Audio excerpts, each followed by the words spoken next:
Hi, your host Sarah Mack here, and I'm so excited to share this episode with you today on hiring your first virtual assistant.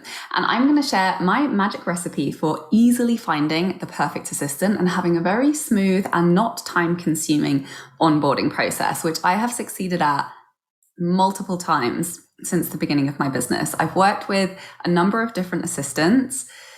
They are amazing. I value them and love having them on my team so much. And they are the reason why my business is so fun, because they help take so much of the work off my plate. And, really all of the back end stuff that if I did it, it would mean that I would be working more hours. And I don't work that many hours, and I really like it that way because energy management, as you know, is my highest priority as somebody who's been through a burnout and as somebody who has identified that creativity and passion and inspiration is my most valuable currency as a coach, as a personal brand, as a leader, and as the CEO of my business. And this is especially important when you want longevity as an entrepreneur, because we gotta take care of our bodies. They will run out of steam if you push. And I have proven that to myself, and I'm not available for that to happen again. And this is how I have allowed for my business to be a very spacious, very energizing activity for me. And I have this conversation a lot with my clients, with other entrepreneur friends, and I have seen a few patterns cropping up that I really want to address and speak to in this episode. So, and I went through the exact same thing. So number one is mindset.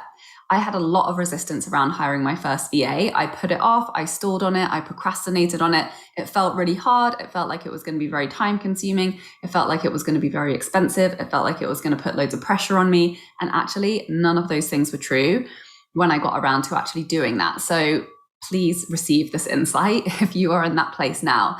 So the number one piece is the mindset.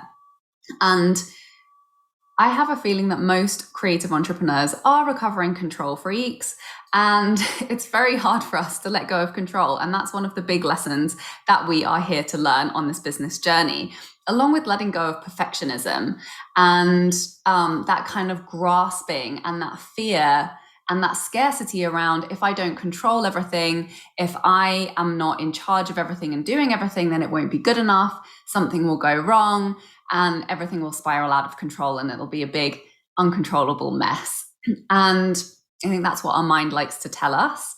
So one thing that I will say too is, if you're looking for the perfect person, yes, be committed to your big vision, be committed to who you want in that role and who would be the dream person for you to work with. And know that people grow a lot and they move on from these types of opportunities. I've been in business for several years now. And while many of my assistants have worked for me for well over a year, they're amazing. And, they grow their skills while they work with me and they create opportunities for themselves. And then they go on and they work in different positions, which I'm really happy for them and really celebrate them. And I wouldn't expect a virtual assistant or a social media manager to be in that role their entire life. It's just not one of those positions. So trust that the perfect person at the perfect time is always available. Yes, it can be a little bit more time consuming to hand over that role. But actually, once you get all of your systems and processes set up and you're really clear on the activities that person is helping you with, it really doesn't take that much time to bring somebody new on and to hand over those things. So let go of the perfectionism, let go of the need to control everything, let go of the fear that whoever you bring on won't be able to help you. Let's be honest. Running a coaching business isn't that technical. Most of the things are social media management, some back-end website stuff. This is pretty much all stuff that I had learned or was learning how to do by myself before I had the funds to invest in an assistant. And yes, I wasn't doing the best job at it, but I was succeeding. Like, I was already making 5-figure months with a really shoddy Squarespace website, figuring out, the basics of the tools and the systems and the software that allowed me to get my work into the hands of my clients and allowed me to reach more clients And so my attitude at the beginning was either it would be me Googling and trying to figure out how to do this thing, or it can be somebody else Googling and trying to figure out this thing. So it didn't require for me to spend a lot of money on somebody who already had expertise. I just wanted to get rid of things that it would have been me figuring out. And I, paid a low priced, like entry level executive VA or social media manager VA, to do that work for me. So find the path of least resistance way for you. Whatever that is, to start to bring people on in small baby drips. And it doesn't have to be an overwhelming experience. So I personally use 2 different companies now. I started off with one. I recently discovered a new one when my most recent assistant moved on to greener pastures and an amazing new job. And one of them has packages, monthly packages, but they're not monthly. Like, you still get to use up however many hours you use up, and whatever you don't use rolls over. And the other one where you pay on a weekly, you basically pay up to, I think it's $120. And then once those hours get down to a certain amount, then it tops you up. So you're only paying as you use them. Some of them do have kind of like a minimum commitment, but you can totally find somebody who's willing and able to do just 1 hour a week and start there. And that can be anything from $3 an hour to $20 an hour to an entry level virtual assistant, depending on which country that they live in. And I personally have never hired anybody that's $3 an hour because I've always used a company. I would imagine that, I know that that's workers in the Philippines. That's still a good wage because of the exchange rate. So if you are willing to do the research, there is a website that specifically, I think it's onlinejobs.ph, specifically for the Philippines. If you're willing to go out and source somebody yourself and do the interview process, obviously that's the work that you get to do. And you can find somebody with a little bit of a lower rate. I'm happy to let the companies do that. My assistant started out at $6 an hour and they work with different developing countries that don't have as many opportunities for employment. So it's an initiative to support developing countries in economic crisis. So that feels like a massive win-win for me. Obviously, I did my research in the companies and made sure that I fully trusted them and, make sure that it's ethical. And that just feels really good for me. And I've absolutely loved everybody that I've worked with and had really, really good experiences. So feel free to email me at sarah@withsarahmac.com, and I'm happy to connect you to the companies that I use. I just found a new assistant and I'm obsessed with her. She's amazing. She's just making my life and taking so much better and taking my business to a whole other level. So the reason I love going with companies is because they can also source and replace people for you if something comes up, or if you have a new project, or somebody with a slightly different skill set, or somebody's going on vacation, or somebody's leaving. And, they'll do that preliminary vetting. So I've always had the experience that, I just get to set up interviews with a couple of people and then I pick my favorite. Very not time consuming at all. So this does not have to be a laborious process. And I think one reason why I'm especially good at this naturally is because I've already built that skill of trusting my intuition and holding the vision and letting it be easy. Really trusting that when something is aligned for me, when it's the right time, when it's a desire and it feels good, I know that that gets to unfold in a very seamless, magnetic and magical way. And that is the way that business gets to be. When we don't get in our heads, when we don't fuss about it, when we don't start getting all control freaky about it. And, yes, naturally there will be resistance, but keep moving forward with the actions, even though it feels like a little bit of a push to get through that resistance. And then I promise you that will all move and you'll be loving your life with your new VA. So, so release resistance around it simply by taking action. Take one simple action. And then the process that I recommend is to just do a big brain dump of all of the tasks in your life and your business, whether that's social content repurposing, whether that's back-end website stuff, email inbox management, scheduling, customer service emails, accounting, bookkeeping, and make sure you focus only on the things that you're either already doing or are actually on your top priority to-do list of things that you would be doing yourself as you're growing and starting new projects in your business. So my team costs anything between 300 to 800 a month, depending on what projects I'm working on. I have a bookkeeper, I have a social media manager and graphic designer who's like my main person, who's supporting me with social media platforms and website and course content management. I have a podcast editor who also helps me out with SEO. I've been working with someone to build out some new Facebook ad campaigns, and I'll occasionally hire other people for specific jobs here and there.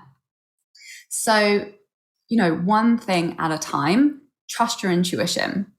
And I know and choose to believe that I always magnetize all the right people to me at the right time. And what's most important is to trust when those people show up, right? Like all of these companies, all of these people, this new company that I just started with, somebody approached me in my inbox, and I think she'd reached out to me a couple of years prior. And then this is what happened. This was very magical. My previous assistant just told me that she was going full-time in her new job. And I opened up my Facebook Messenger, and there was a message from the person who had reached out to me about this new company, which she sent literally like a year and a half or 2 years ago, something like that. But for some magical reason, my app pulled that message up for me to look at. And I was like, oh, okay. I was like, actually, I need a new assistant. Here's a message. I recognized the miracle when it was right under my nose, reached out to her. Like, it just was the most smooth and seamless process. So trust. When you need the right people will show up, just as probably any coach that you've hired or, program or course or Facebook group or free thing that you've ended up in, and you're like, this is exactly what I need right now. How did I even end up here, right? Just trust and know that everything you need is always provided for. Recognize it when it's there. And it really gets to unfold with that much flow and with that much ease. And I literally never did call outs. I did that once with my previous copywriting business, where I posted that I was thinking that I was going to need to hire another writer. And I kid you not, I got like 100 emails, and I was like, I'm just not available. Like all these people looked amazing, and I felt bad for not responding. But I was like, no, this way of hiring simply does not work for me. I'm not available for that. I literally never even leveraged my network. That was the one time I tried, and I was like, this doesn't work for me. I magnetize. That's how I bring people in. I decide, I trust, I don't micromanage, I don't overthink. And when the person comes up, I recognize it and I grab that opportunity with two hands. And the right people always show up. So you can borrow this belief from me. And this is coming from somebody who's an immigrant with zero network in North America. I built my life from scratch. I've traveled to 16 different countries, and I've really proven this to myself because I've moved around so much and lived in so many places with zero network, like very limited resources. I've seen how when you leap and when you connect to a desire and when you keep moving forward, the universe will just bring you people that will support you along the way. So I attract people wherever I go because I create the space for it, because I'm open to that. And that gets to be the case for you too. Whether you're sitting at home online, or whether you're traveling, or whether you're still in the same place that you've been your entire life, take that mindset shift and that belief. So once you have your task list, start outsourcing one task at a time. So just remember, you have hired them to help you. And I know, as entrepreneurs who are very caring, who maybe have patterns of people pleasing that we're still working through, and who genuinely care about other people and want them to have a good experience working with you, just remember that you're the boss and they're there to help you. So if that people-pleasing mechanism kicks in, don't let it. Remember that actually they want to help you in the way that helps you the most. So just remember that. If you're too busy to answer a question, or, whatever it is, like that team member isn't your priority. But as soon as you prioritize them and working with them in an empowered way, they are going to elevate you and your business so quickly that you get to do that one step at a time at your own pace. There is no pressure. So, it might take an hour or two to get clear on where to start, but it really doesn't need to take more than that. And you really get to add one thing at a time, 1 week at a time. So it doesn't have to be something where you're suddenly adding tons of extra hours onto your priority list during the week just to figure out how to start outsourcing and managing this new team member. And obviously, one of the benefits of working with people who already have a skill set is they will usually bring so much value. They'll already know how to do things.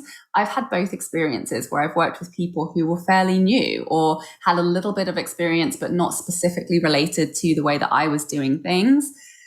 And a really simple way to communicate and to show people is to do a screen capture. I use Screencastify, which you can record for 5 minutes, a free video. And if you want to record for longer than that, you pay $50 for the year. And so I would be like, okay, cool. I'm just going to do it this week and I'm going to film it exactly how I do it. And I'm going to talk through exactly what I'm doing, each of the steps. And then I'm going to send that video to my new assistant. And then next week, they'll do it. So actually, you can just keep doing all of the things that you would have been doing anyway. You can capture them on the screen, and then next week you won't have to do it. Maybe you'll be answering a couple of questions. But usually when you show them in that much detail, there really aren't that many questions. You have to set them up with access.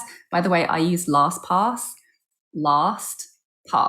which is an amazing platform where you put all of the passwords for all of your different apps and software and websites and platforms, and then you can allocate access to your team member so you don't share your passwords over the internet. So it's a very secure and easy way. And then when you somebody's new comes in, you just add them to all of the things that you want them to have access to, and then they have that password that populates into the password field on their end. So amazing. Another tip that I want to share with you is if you're using social media managers from different countries, sometimes you can get a security block pops up because they think that you have it's been an unauthorized access. A hack I've noticed for that is to use a VPN. So a VPN is, I don't even know what it stands for. It's an IP identity cloaker. So what it means is, like, if you're in America and then you're using an assistant who's in Venezuela or a different country, the first time they log into your social accounts, get them to Google free VPN and log in, and then pick a US IP address. And then once they've logged in, then their browser and everything will be recognized, and then they can continue to log in without the VPN after that. But that will avoid going through like security alerts and you having to authorize their access and then potentially getting blocked for a little bit. And I mean, it's never really been that serious, but that is a hack that has really helped me in working with team members in Nigeria, in Venezuela, in Argentina, in Philippines, in Kenya. So you're welcome for that one. And so it's not rocket science, most of the things that you're getting people to do. If you want them to do a new task, also, make a video and just explain or put the task in. I use Asana for making it really clear the step-by-step of what it is that I'm asking them to do. Yes, it can feel like a lot of work sometimes, but remember, it's actually less work to describe what you want them to do than actually doing it. Sometimes it feels like it's more work, but it's not. Once you outsource it, then it's saving you so much time on the back end. And the most important thing that I have found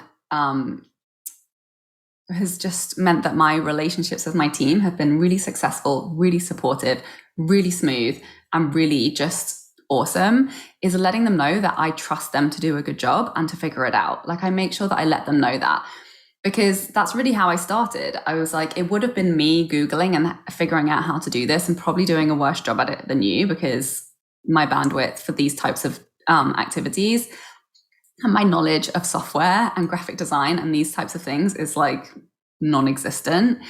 So let them know, just if you don't know how to do it, just Google it and figure it out, right? Like, I trust you can figure it out.